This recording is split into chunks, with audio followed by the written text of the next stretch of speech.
पुण्यातल्या महात्मा फुले मंडईमध्ये आता आपण आलोय आणि एरवी झाल्या सदैव गजबजलेली दिसणारी ही मंडई आज नोटाबंदीनंतर 1 महिना झाला असा शुकशुकाट गेले महिनाभर इथे बघायला मिळतोय। काकू, तुम्ही किती वर्ष झाली इथे व्यवसाय करताय आणि मागच्या सगळ्या महिन्याभरामध्ये तुम्हाला काय काय त्रास झाला? मी इथे जवळजवळ 30-35 वर्ष झाले करते, पण नोटांचा आम्हाला प्रॉब्लेम एवढा झालाय की गिरायकांकडे कॅश नाहीये, त्याच्यामुळे आमच्या भाज्यांवर परिणाम झालेला आहे। त्याच्यामुळे इतकी मंडई आमची गजबजलेली असताना आता खूप शुकशुकाट झालेला आहे आणि आमचं रुटीन फिरत नाहीये। माल आमचा भरपूर वाया जातोय, फेकला जातोय माल।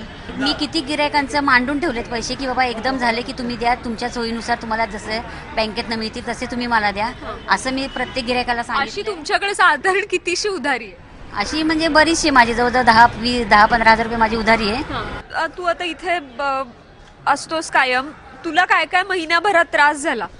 नाही, असं त्रास काय नाही झाला, म्हणजे माल असा 150-200चा घ्यायचा असं ते 50-60 रुपयाचा एवढाच कमी माल घ्यायला लागलेत, म्हणजे पैसे नसल्यामुळे। आणि येणाऱ्या गिरायकांच्या संख्येवर परिणाम दिसला? हो, दिसलेला, खूप दिसलेला। थोडे कमी झाले। आधी कसं होतं आणि आता कसं? आधी जसं होतं असं म्हणजे खूप गिरायकाचे, आता थोडी कमी झालेली आहे।